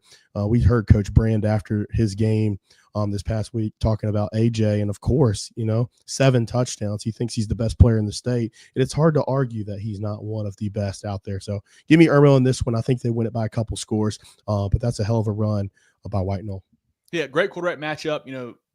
I'm a huge fan of Brandon Sharp. I think y'all are too. They both did play a lot of football and done really good things in their careers, man. Going to be a lot of fun to see them match up one more time. But like you said, I think Irmo, a little too much firepower. I think it's probably maybe a low scoring game. I think I could see like a 28-21 type game here, a little more low scoring. I think Irmo at home over at the Hawk, I think they win this football game. Jerel, comments from the chat on 5A here. Jim said y'all did call us a sleeper. Hard to be a good team twice. Great point there. Hard to be a good team twice. Special teams play is huge. And no doubt about it. Football right now too. Irmo to Orangeburg, yes sir. Says Bryant or Jesse Bryant. Yep. Keep the receipts. I see. Hey, we try to, people can keep receipts on us. So we try to keep us on our own sometimes too. We don't get a lot right, but we get some stuff right. Yep. Let's go to the next one, guys. Perfect. So we've actually already been through 4A. Jerel, let's shout out friends of the program, and then we'll look down to the 3A slate, because once again, 4A, we're two of our CONA games of the week, Westside, South Pointe, and then South Florence, North Augusta. So let's shout them out, John, or Jerel, then look down at 3A. Preferred Home Services. How can we make you smile today? Preferred Home Services. For electrical or plumbing, cooling too. Go, go, go. With 3 convenient locations in Spartanburg, Duncan, and Greenville, Carolina Orthopedic and Neurosurgical Associates, CONA, offers the most advanced training and experience in orthopedic surgery, neurosurgery, sports medicine, and pain management in the upstate. Go to kona.care to learn more. Looking for top-notch sports gear and uniforms? Look no further than First Team Sports. With 30 years of serving the Carolinas, First Team Sports is your local full-service dealer. From youth teams to colleges, we've got you covered with team uniforms, staff apparel, Letterman jackets, sports equipment, and facility branding. Visit our local store in Greenville or firstteamsc.com. Make First Team your first choice. Down to the 3A ranks now, John. Yeah, so we'll go the upper state first. We'll see Belton-Honea Path traveling to Simpsonville, where they will play Mountain View at Hillcrest High School. Moving this game to Hillcrest. Mountain View doesn't have a stadium yet. Playing at Hillcrest because of the size of the stadium, expecting a big crowd. Awesome game. You want to see some running backs. This is your game. Great running back matchup, yeah. Yes, Jalen McGill, Marquise Henderson. Doesn't get much better than that. This should be a shootout as well. I think this is going to be a very high-scoring game. Seeing a lot of good big runs during this game. I'm playing in Mountain View, though. I really like I like Bryson Drum. He's played a lot of football, quarterback at Mountain View. He's a good player. And remind the kid, is Huggins, wide receiver? Haynesworth. Katie Haynesworth, Mountain View. I think the catch of the year that I saw in person by Haynesworth, again in that Woodruff game this year, they are. I think Henderson's the best player on the field, but I think Mountain View's got a few more weapons, and I like them to win this game. I know I said last week if BHP got in a fourth quarter game, they could lean on Henderson, and that would be the difference. And that's exactly what happened. It was I think a 2014 game in the third quarter. Henderson got 20, 30 carries in that game Friday to lead the way for them.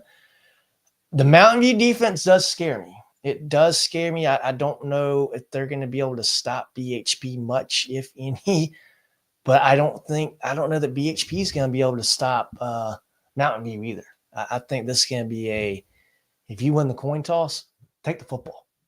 You can try to get as many offensive possessions as you can get. I just like the other weapons around the running back at Mountain View. I like the other weapons around McGill at Mountain View as opposed to the weapons around Henderson at BHP. And I think if either team can make the other one throw the ball a little bit, Mountain View's got the edge.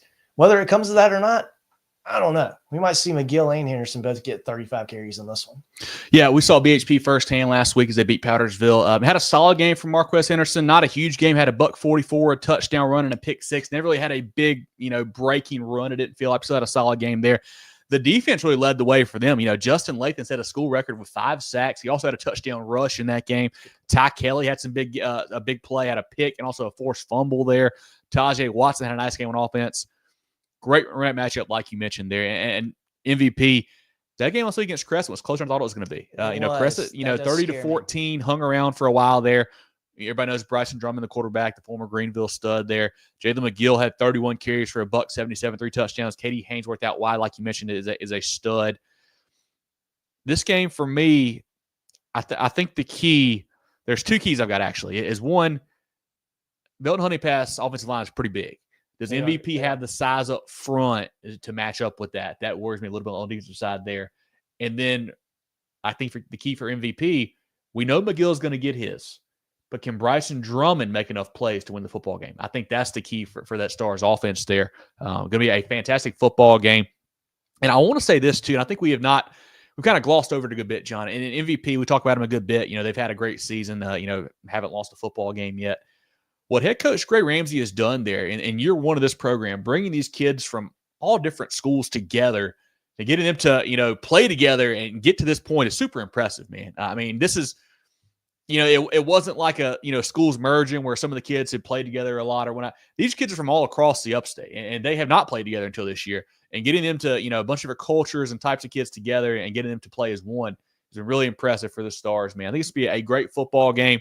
I know you're going MVP. I don't feel great about either way in this one, honestly. I mentioned BHP won that game last week, but it didn't feel like they really controlled the game, if that makes sense. Even though it was a 35-14 game, it felt like Powdersville was right there. Goal pick sixes in the second half. That Powdersville defense had a really good game plan and really held BHP in check. 2 pick sixes can make it look out of hand, which it did, of course, there. You're going MVP. I'm going to go, buddy. Man, don't feel great about it. I'm going with the Stars, Jalen McGill. Jerel, what do you like in this one? I don't know, man. If you give me a good reason, Jerel, I would flip. I'm just going to tell you right now. I'm not sold. No, it's hard. It's hard because both these teams struggled last week. I mean, MVP struggled with Crescent. Like, that score line is not how close that game was. And the same thing with BHP. 2 second-half pick sixes is the difference. Powdersville held the lead at halftime in this game. I mean, so that makes it tough. I'm going to go with BHP strictly because of depth. I don't think that MVP has the depth. I think when you look at the top line talent with Haynesworth and McGill, obviously, and then you go to the other side with Quez Henderson and Lathan and those guys there, you kind of evens out. But I think the depth is going to lean on MVP because they're in their first year as a program. This BHP team is kind of an older team, bunch of juniors, bunch of seniors. Just seems like it's their time to get it done. Neutral site game, so it's kind of weird here. But I think that advantage goes to MVP because they're not used to playing a home game. So we'll see how it goes. But give me the Bears here. But you guys aren't wrong. I mean, with MVP, and these teams struggled last week. It is what it is. Yeah, I don't feel great either way. By the time the show gets over, I could certainly change my pick. I don't know. But yeah, we'll see. Any comments from the chat on that matchup there before we look down at the other 3A game? Heather says, great game, always a Stars for you. Yeah, for sure. I mean, they haven't been beat. I mean, they're playing great football, man. Zach says, give him BHP and Quest 4 scores on the ground. Gonna need it probably. Ask Coach Campbell, couldn't even how to shut down McGill. Yeah, hey, if you get that Red Devils defense, you got a good shot, I feel like there. They held him in check last year, no doubt about it. That's all we got for that game, guys. Perfect. I do want to shout out. I mentioned we were at the BHP game last week. I want to shout out our friends there. Our buddies gave us a nice Bears helmet here. I was hoping that John might pick BHP and put it on the show, the Lee Corso style. Didn't want to do it, but appreciate those guys hooking us up there. Our buddy Eli getting this striped up. This will be in the set here soon enough. We're just running out of room, as you guys see. So if any of you guys are interior decorators, you want to do your services here at the MTC set, feel free to set us up. We'd love to have it, but shout out our Bear friends there for giving us this. So we'll get this set up here soon enough, but should be a fun 3A matchup. John, what else do we got in that class? Yeah, so on the lower state side of the bracket, we've got our Hometown Connection game of the week. Loris hosting Oceanside. This will be a really fun ball game here. I thought the Oceanside Dillon game last week was a lot closer. Mm-hmm. Well, not a lot closer, but it was closer than I expected. I thought Oceanside would win by 10 or 14. It was a one-score game there. Loris bounced back from a questionably close game against Hanahan to control the game against Keenan. A really good defense, yes. Keenan. Put up 30 points on the Raiders. I was very impressed by Loris. I thought they bounced back really well. And it's good that they get to play this game at home. I think it's a little intimidating playing Johnson Haga. That's a big building on the campus of the Citadel there. I like Loris in this game. I'm probably a little biased because I saw them play earlier this year, and I really like what they do on both sides of the football. I like Moon Fitzgerald at quarterback. I think he's a really good player. He's smart with the ball. He's got a good arm. They've got a good running attack. They've got some receivers that got good hands. And defensively, man, they hit you like a ton of bricks. They're big and they hit hard. They're a very opportunistic team, and they've got a great home field atmosphere as well. That place is going to be rocking over at Loris. But Oceanside, you talk about as steady comes. That program has been incredible last few years. They continue to do it. I feel like we haven't talked about them all year, really. But here they are again, lower state championship. Should be a really, really fun ball game. I like Loris in a really, really close one. I've always thought Loris was a little bit better than Dillon. Oceanside barely beat Dillon. I think we see a close one. And this is another one where you could flip a coin. I like your chances either way. Yeah, our HTC Hometown Connection game of the week over at Henneford Field. Loris 30-14 over Keenan, averaging 36 on offense, 10 allowed on defense. Moon Jerel 8 for 17, 124, 2 touchdowns, also 58 yards rushing. He's got 19 TDs, 2 picks on the season. Running back Deuce Stevens, 16 for 79 and a touchdown. Also, Sherman and Persha are weapons in the backfield. Jacoby and Grim Lewis had 4 catches for 75 yards, 2 touchdowns, along with Brian Johnson out wide. Defensively, Javon Johnson's a stud. He had 10 tackles, 2 TFLs, and 2 sacks. Gets it on offense, too, in the heavy packages. Had a run for a touchdown last week. Landon Connor, 7 tackles, 4 TFLs, 2 sacks. Demaria Thurman, 6 tackles, 2 TFLs. Both those guys play a defensive line spot. They're great there for them. Avery Todd, 9 tackles, a TFL, and a sack. Patrick Bellamy, 6 tackles last week. For Oceanside, 28-21 over Dillon, averaging 33 on offense, 19 on defense. Aiden Manavian, 17 for 19, 231, 3 TDs. Will Virgilio, a rush touchdown and 2 touchdown catches. Running back Terrence Johnson was out last week. Not sure his status this week. I think he'll be back, but not 100% sure about that. Receivers Shaw and Gaspar defensively. Jack Waddy, Kyle Baldwin, Max Morman. I mentioned the 33 points per game on offense, 19 on defense. These will be even more impressive, John, if you take out the non-region games, a 35-7 loss to Irmo and 51-0 loss to Dutch Fork. So really probably averaging closer to mid-40s there, and allowing closer to probably down around 10, if I had to guess, outside of those 2 football games there. The key for me could be Grim Lewis in the return game. He's a big-time playmaker for them. You mentioned that Dillon game being close last week. I think Oceanside Collegiate got a little bit conservative second half offensively and defensively, let kind of Loris or Dillon get back into it. It's 28-7 at half and let them come back late. And Dillon actually got the ball down to a fourth and fourth down from the 2-yard line and got stopped there. This stat line I got to read here from Loris last week. They had 10 tackles for loss, 5 sacks, and 2 picks. Also held Keenan to -5 rushing yards. I mean, that is a awesome performance from that Lions defense, man. They were getting after the Raiders. But I think the main key for me, Aiden Manavian, the quarterback for Oceanside, gets rid of the ball so fast. So does such a good job of getting out of his hand, no taking sacks there. Can the Lions get pressure like they did last week? Can they get pressure from the front 4 without having to blitz guys? Can they get after him and kind of get him off his spot, move him around? I think that's the big key in the game. And I think for the secondary to play tight, because you can't count. If you're on the back end of that defense, you can't count on pressure getting there in time. You got to lock down your receivers. You got to lock down your guy. That's going to go a long way in deciding this one. Yeah, another thing to look to, Loris, they like to start fast. Outscoring opponents 275-64 in the first half this season. So Loris, fast start, get pressure on Manavian. I think that's your keys if you want to win this football game. Jerel, what do you like in this HTC Hometown Connection game of the week? HTC here to connect. A lot of fun in this 3A matchup, I feel like. Who are the picks? John's going. Loris, who are you going, Kev? Oh, you haven't picked yet. So I'm in a tough spot here, Jerel. I'm in a tough spot. I'm going Oceanside. I've been big on Loris all year long. Real high on Loris. But man, I like this Oceanside bunch. I think they're rolling. I think Manavian at quarterback. I think Oceanside goes on the road, gets the win. Leaving them at the altar. Wow. I think it's I'm going to say 28-24 Land Sharks. Close game. Give me Oceanside in this one. I have no analysis other than Aiden Manavian. The kid's got ice water in his veins. He's just got the it factor. He can play football, and he's not going to be intimidated by that raucous crowd that's going to be there. I mean, it's going to be quite the environment. So I'm excited about that one. Should be a very close game. 3-point game. I'm going with Oceanside in this one. Once again, Oceanside Collegiate at Loris, our HTC Hometown Connection game of the week. We feature a game from Horry, Marion, or Georgetown counties.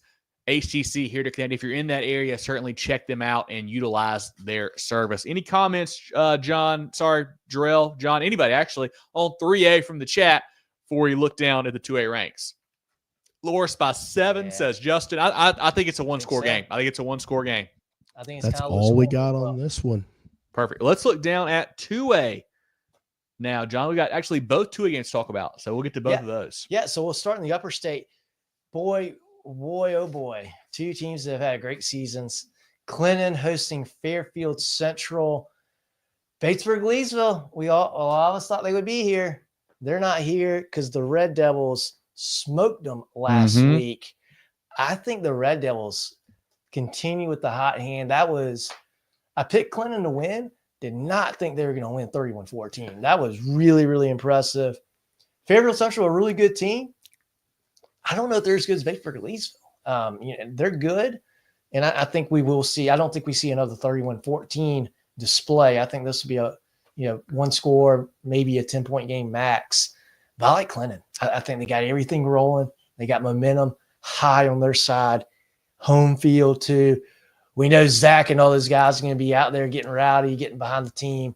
Should be a really fun environment. And in that game, John, Clinton BL was 14-14 and a half, and they shut them out second half. A great win there for the Red Devils. Fairfield Central, they continue to roll, man. They've got one loss in the season. That's to 5A Ridgeview back at the beginning of the season. They played great football for Coach Davis there. Running back Tydarian Greer, the Shrine Bowler last week, 25 for 235, 2 touchdowns. Quarterback Caden Diggs had 2 rush touchdowns as well, as did Jaden Boyd. Defensively led by McLeod, Turner, Jackson, and James all had 10-plus tackles in that win. Clinton had a huge game for Javen Cook, 24 for 269, 3 touchdowns. The week before, big game from Rhett Gillum. So they got, multiple options back there in Coach Fountain's backfield. They may need quarterback Tyson Richardson to make a big play in this game. Maybe it's a big throw from him, maybe a big scramble. He had a big one last week at the end of the half to tie the game up. Could be a big play for him they rely on. I don't know. This is a game to me. I like Fairfield Central's offensive line. They're very big there. I mentioned it last week. Clinton big up front as well. I think that's a good matchup, that Clinton DL, Fairfield Central OL there. So I think it really comes down to what can Fairfield Central's defense do against Clinton's offense. I think that's the key matchup there. I think we know the other two sides of the football are very good. What can happen when Clinton has the football? You thinking more high scoring game here? I don't think so. I'm still thinking probably 20s-ish, but I think it's how many stops can Fairfield Central make. I think that's what it comes down to. I think Clinton, their defense will do enough to bottle up Greer. He's going to get his. He's going to have some numbers, of course. But Coach Campbell, as Zach mentioned earlier, has proven he can stop good running backs. What he did to McGill last year. They've played Henderson before as well. They played the studs. Batesburg Leesville last week. Batesburg Leesville and Andre Wood. I think he had 75 yards. They can stop that. It's going to come down to can Fairfield Central get enough stops on their side. I don't think they can. I think Clinton wins this game and goes to state title. If you want a little bit of history here, the last time these two teams played was the first round in 3A back in 2009. Wow. Clinton came in as a 4 seed, shut out Fairfield Central 35-0, went on to win the state title. Wow. How about that? I think we're both going Clinton here. Jerel, you want to pop in on this one, or you want to just keep it going? Yeah, I'll go quick. I got Clinton in this one. I've been high on both of these teams all year. I just think Clinton's a little bit too much. That home field advantage is huge for these guys. Wilder Stadium gets rowdy, man. It's tough. Jerel's going to be there in attendance.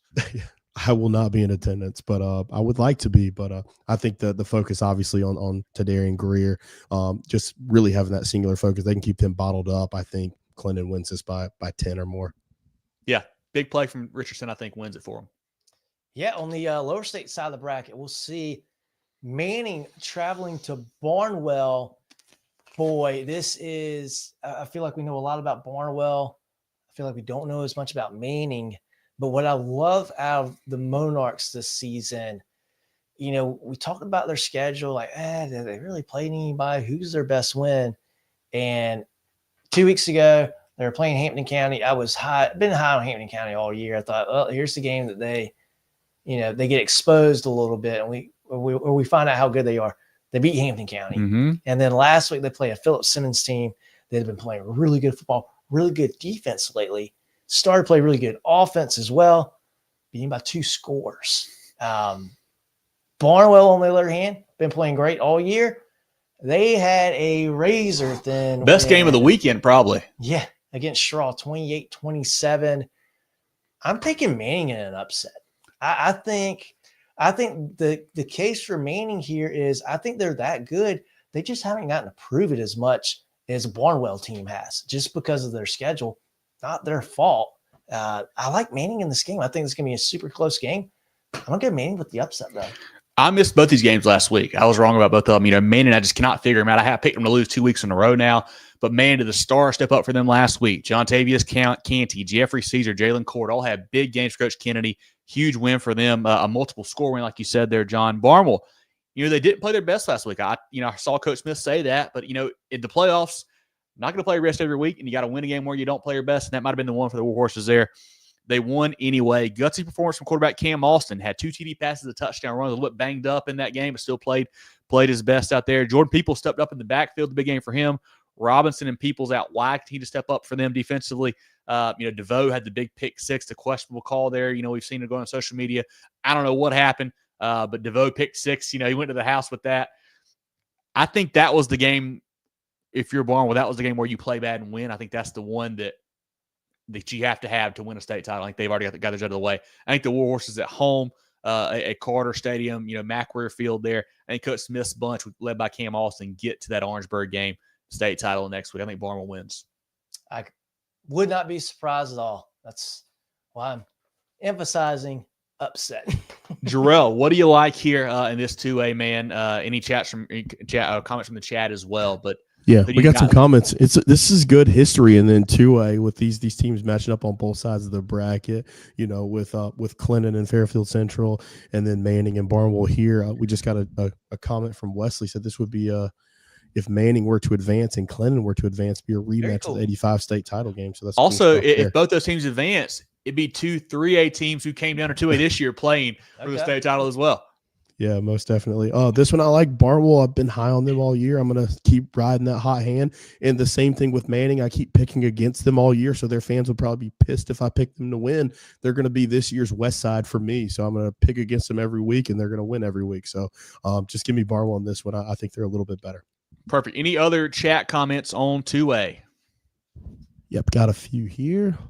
Let me go back to the Clinton comments. Actually, I forgot we didn't pop those up. Pop them up there. Heather says Red Devils for the win. Clinton played Fairfield Central a lot. They were 3A, played 6 times in the playoffs from 99 to 2009. Love that. Yep, Zach said held Wooden to 75 yards on 19 carries, no scores. Javen Cook, 269, 3 touchdowns. Big game for him. That's a good defense. Turnovers are what killed us, said Chris. Yeah, for sure. I mean, you can't have that at this point in the playoffs, man. You got to play clean football. Wesley, last week he said Clinton about 3 TDs was close. Yeah, you were all over it, Wesley. You had it, man. I think you were more 3 scores. You're right. For sure. Jamie says Clinton by 2.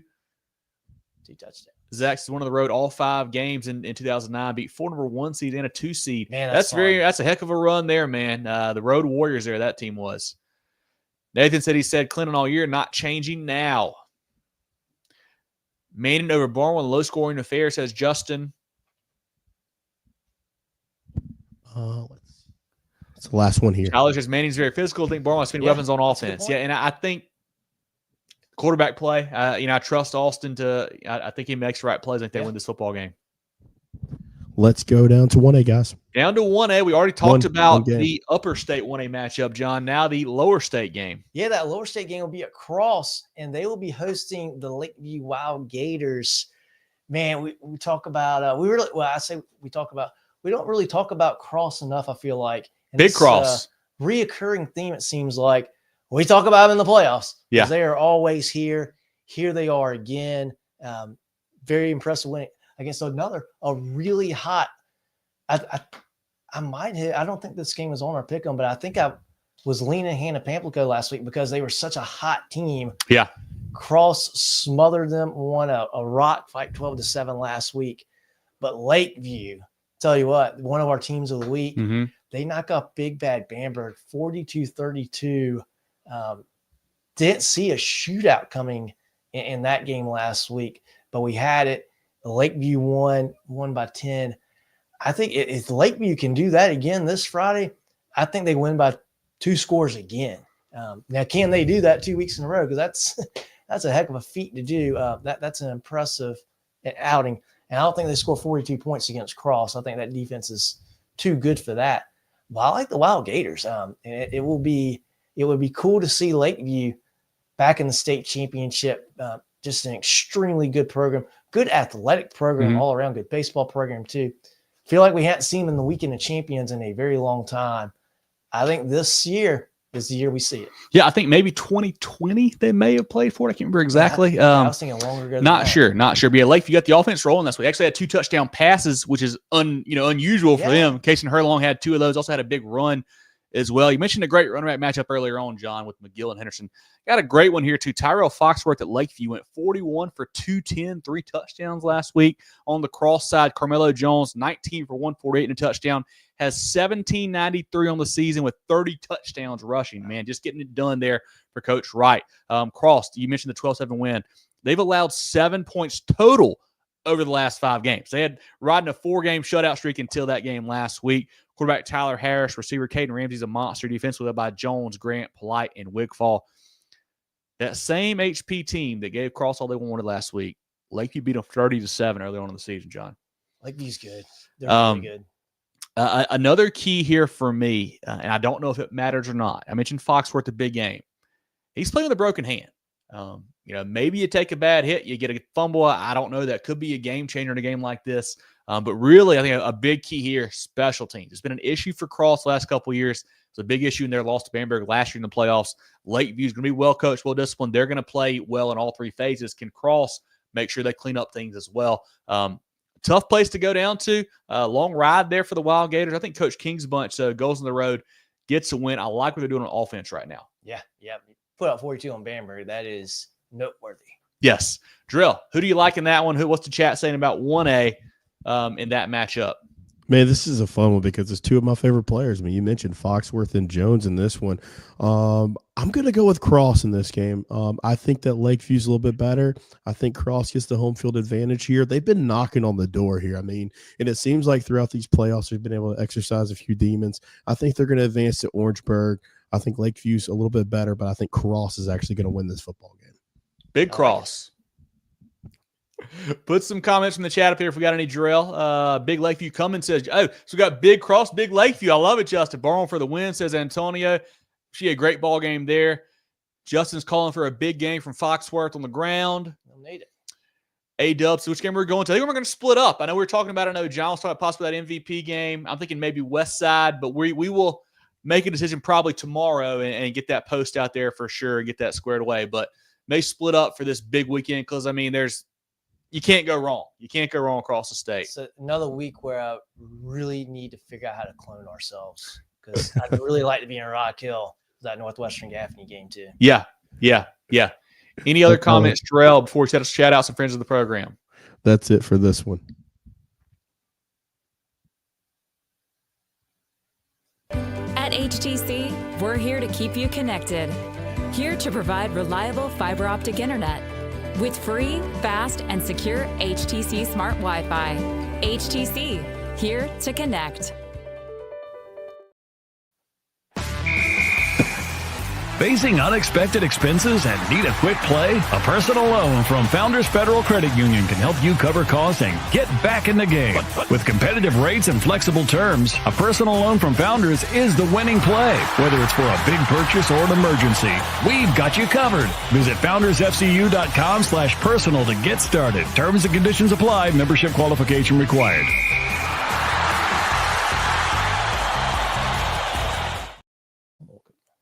Our playoff pick'em contest brought to you by Hannah Engineering. 11 games of the week. We'll do obviously 6 next week. We won't have 11 to go from, but this is a new contest from regular season. Been a lot of fun. Give reason to watch everybody. Jerel, who won round 3? We had a three-way tie with 10 from Brad, Gregory, and Brandon. Lots of folks with 9. John and Jerel with 8. Myself with 7. A lot of good scores last week. Then overall for the playoffs, Jerel, who is leading that? Brandon J at 28. Still anybody's game. Jeffrey 1 back. Jason and some other folks 2 back. A lot of 25s, 24s as well. I've got 23. John and Jerel with 22. That's our pick'em contest brought to you by Hannah Engineering. A lot of fun to do that, guys. Be sure to tune in and join that. It's on our website, on our social pages as well. Hopefully you will join us for that if you haven't already. Teams of the week. We've got Clinton, South Florence, White Knoll, and Lakeview. All big wins last week brought to you by Preferred Home Services. Our playoff performers insured by the Georgia Agency. So we had a huge list. I felt bad for Jerel. Read them during the recap show. I felt like he had to stop for water about 4 times. Man, it was such a long list. But that blog is now posted on our website, also on our social pages as well. Check out all those great performances from across the state. And as always, if you see a big stat line, send it to us. We get a handful of team stats, sent to us each week, but not all of them. So if you guys see one, let us know how that shakes out. Love to put them in our blog, give these kids a shout out. Once again, our playoff performers brought to you by the Georgia Agency guys. Be sure to follow us on Facebook, on Twitter /X, Instagram, YouTube, and more at Movin Chains, movinchains.com. That's MOVINCHAINS is our website. Movin Chains, our podcast on Apple, Spotify, Google, and more. We do a weekly preview show. Tuesday nights about 7:15. We'll have our state title previews next Tuesday on Facebook and YouTube. Recap show comes out on the podcast platforms on Sunday night, Monday morning. Lots of great coach interviews, player interviews, food reviews, teams of the week, all kinds of good stuff on our social pages every single day as well. So make sure you tune into that and follow us on all those. I mentioned earlier, guys, we lost our stream a couple weeks ago. You had to tune into YouTube. Go subscribe on YouTube. Please help us blow that up as well. TikTok's popping off. People love seeing the food reviews on TikTok. Follow us on TikTok. We're everywhere. Make sure you do that. Like Jerel's got on here, get your Movin The Chains merch. Get your T-shirts. Great stuff for the holidays. I know you got a Movin The Chains fan in your house. I know you do. They all love us, guys. Come on, get your T-shirts. Black T-shirts, gray T-shirts, navy blue. Also a pink one for the ladies. We got some great hoodies. John's got the what color you call that, John? I don't know. Stone, I guess. Stone. We've got a gray one as well. Get yours today. It's nice stuff as well. It's not just cheap merchandise. It's really good quality stuff. It keeps you warm, which you're going to need for these games this Friday. Also, probably need a toboggan, a gray one or a black one. Get you one of those. I think it's maybe the last gray one. So order it now. You can email mtcgear.sc@gmail.com. You can message us on Facebook or social media. Love to get you guys hooked up with that stuff. Great Richardson hats, gray front, black back, gray back, also a black front one as well. Get that stuff now. Get it for the holidays. Maybe you're a fan and your parents or your brother or your significant other needs to buy you something. Send them the link. Say, hey, order me some Movin The Chains gear. We'll do that too. Love to see you guys rocking it at the games. Had a great time. I know, John, you did at Daniel last week. I did at BHP last week. Meeting lots of great people, talking to Eli and Coach Blackston and Kane, our buddy Kane there. The Pattersville folks, Coach Nimmer and Coach Muster as well. Talked to Tori after the game. A lot of fun meeting some new folks and seeing a lot of great faces over there at Marley Gambrell Field. Yeah, and super nice folks over at Singleton, at Daniel. Very, very good environment. I sat on the South Pointe side, actually. They brought a really fun environment themselves. That crowd was super into the game. One funny thing, I don't know if I should mention this or not, but also shout out Courtney Webb. Forgot about that. Courtney talked to you as well. Go ahead. Sorry. Maybe I shouldn't say this, but I'll say it anyways. There's some questionable calls. Don't get us canceled, John. Questionable calls in the first half, and the refs sat on the benches in front of the South Pointe fans, and some of the South Pointe fans were really letting them have it, which, whatever. It was all fair. I don't think anything was said wrong, but the the York County officer that was on the sidelines told the crowd to take it easy. So, we got good emotions, good environment over in Daniel or at Daniel High School Friday night. Fun stuff. That's awesome, Jerel. Any final comments from you or from the chat here on this upper and lower state championship preview show? Oh, just thank everybody for tuning in. I've had a lot of fun doing this. I know y'all have, previewing these games. Going to be fantastic, man. This is the real Thanksgiving week of practice. This is a big one, man. Playing in December is always a great thing. And I say it every week. If you're near, I know your team may be out of it.